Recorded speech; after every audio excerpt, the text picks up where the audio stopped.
don't regret it. I regret. Simply Cheryl, simply Michelle. You're watching her on YouTube, and you know she got a vibe for me. She got a vibe for you.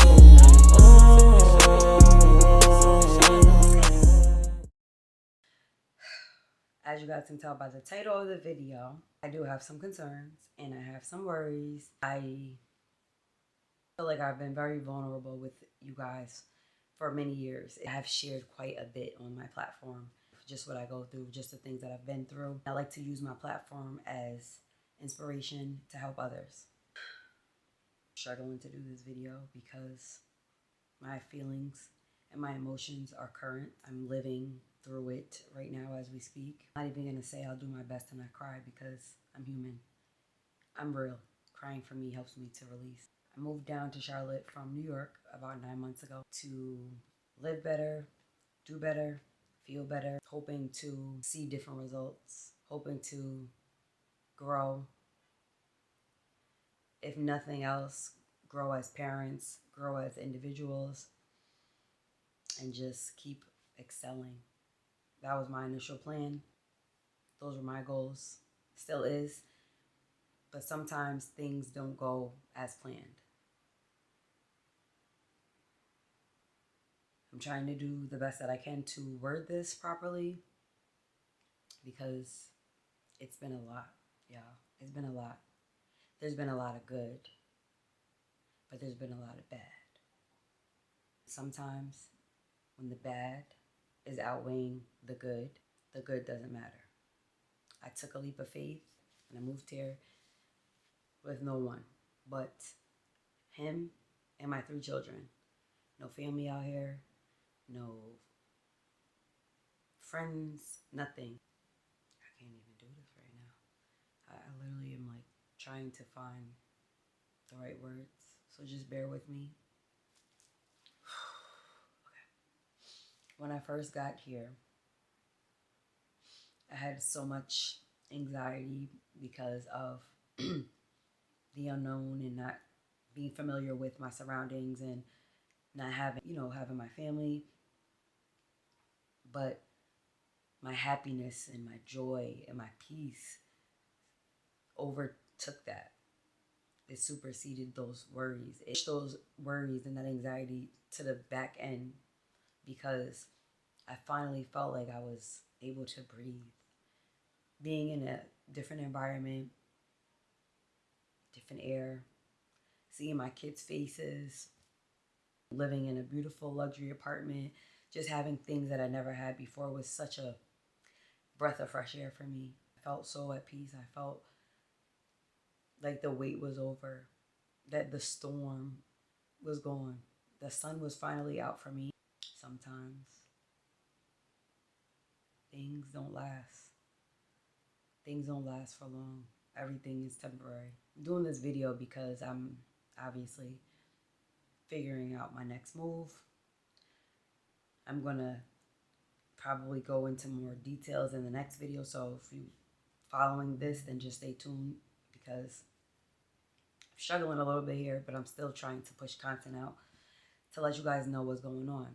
I can't just push past my personal problems. Although I've done it, it doesn't feel organic to me to push out content when I don't feel good here and here. So on the days that I feel low and the days that I feel like I need to vent, because that's a way of me healing and growing, to stop any negativity from, any negativity having a hold on me, then I need to talk about it. Again, I have nobody here. I have you guys. So I decided to, in spite of my emotional state, my vulnerability, this is what's going on. I want to make sure that my decisions are not based off of anger. I want to think things through before I make a final decision because I did make this big trip and I do think that I can do well here. But due to the circumstances in the household, It's not a healthy situation. It's either I go or he goes. Do I miss home? I do. Is it just a comfort thing? Yes, because being in New York, I felt like I was drowning. It was the same repetitive routine, the same people. Nothing was really changing. Going through certain things. It's not even about geographically where you go. If you have problems or things that you haven't dealt with or things that you bring with you, they're going to go with you. Even if you move to the most beautiful place on the planet, if you bring something that's unhealthy with you and did not leave it where it should have been left, those problems are going to arise. No matter what you do, no matter what you put out, no matter how much you think positive, it's going to weigh you down. It's going to resurface, and you're going to find yourself. I found myself right back in the same scenario I did in New York. I thought it was New York.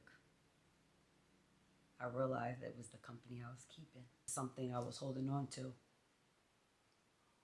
something that was weighing me down, has been weighing me down, has affected me mentally, has affected me physically. A lot of things come with being a parent. And I think I'm so invested in my kids that I'm sure most of us do this, if not all. We put our children's needs before ours. When my kids smile, and I know what makes them smile, I continuously do that.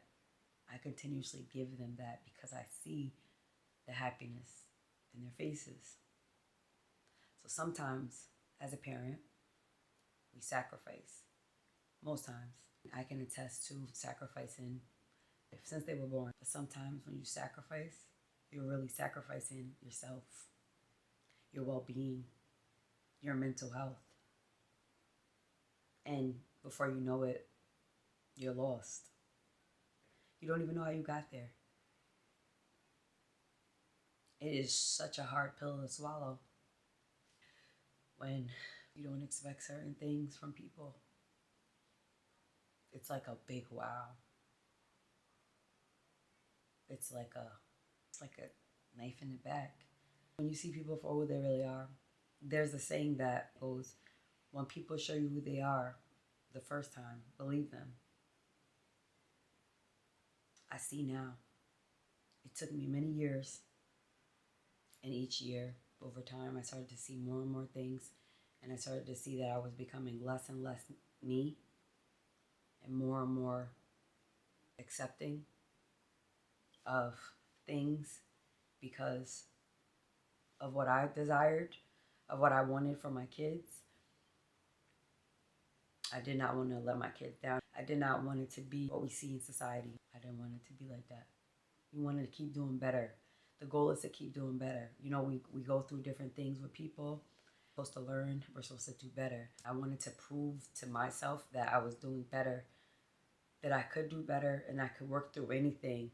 It would be okay no matter what. No matter what was going on, I was just going to deal with certain things because I didn't want to look or feel like a failure to myself and to my kids.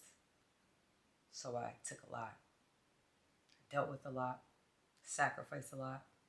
I always had a positive outlook, and I always gave people the benefit of the doubt that people can change. People can change if they want to, but you cannot kill yourself trying to change someone. All it will do is end up changing you, hurting you. I don't even know what I'm talking about at this point. I've been having brain fog because I just feel so overwhelmed right now because it's me versus me, which is what it should always be because I should be the only one to look to for answers. I should be the only one who disappoints me. I should be the one who roots for me. It's that uncomfortable feeling that I didn't want to relive of feeling alone, empty, empty, empty, angry, sad. I feel vulnerable. If I could be 100% real, I could use a really tight hug right now. I haven't experienced a really good hug in a long time. Of course, my kids, they always love me, but a real hug from an adult, somebody who's my equal, and I think I could use one. I could use one because I'm sorry, I don't even know if I should post this because when you're vulnerable, people like to see that.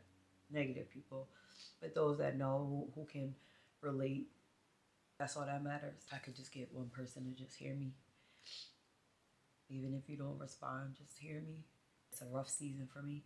I know that we all have battles. We all have things that we deal with on a day to day. And a lot of people don't know what you're going through because you don't look like what you've been through. But I'm so tired of being strong because strong is not always the best way to be. Strong means that you have to just keep going. It almost makes me feel like I can't feel because I have to keep going. Some days I just want to stop. And it's like I'm never allowed enough time to stop because I have to do so much and I have to figure out so much. I'm proud of my accomplishments. And if nothing else, if I decide to make that move back to New York, I'm still so proud of myself because I got up and I want to change for my kids. I made it happen. It was not easy. Many days I didn't think I was ever going to be able to move, go, leave from what I was used to. Like I was stuck there and I did it. And you know what? If I have to go back, it's okay because I know I can do it again. I think and I believe that things always happen for a reason. Things come to us, people come to us for seasons, and sometimes just for a short time. We may not understand in the moment, but God has it all planned out. And God has my life planned out. Even if it doesn't look right, even if it feels unfair, He knows what I need. He knows what's best for me. I don't even know if I'm making sense right now. I don't know if you guys get what I'm saying. I'm just saying it's been a lot for me. I'm saying that I really don't know which way I'm to go. I've been praying, but I've been struggling because through the storm, I just feel like the enemy is attacking me mentally, and he has a hold on me. And I know that I need to pray because God is the only one who can fix it. He will handle it. It's already planned, but I'm having a hard time because the enemy is in my ear, and it's hard for me to see things for the greater good. It's hard for me to see a better outcome because I just feel like I'm my judgment is clouded. And I know that's the best time to call on him. Give it to God. I just need time right now. I don't feel like myself. I feel overwhelmed. And I don't regret it. I don't regret coming here. I do not regret coming here. I regret who I came here with. Simply Michelle.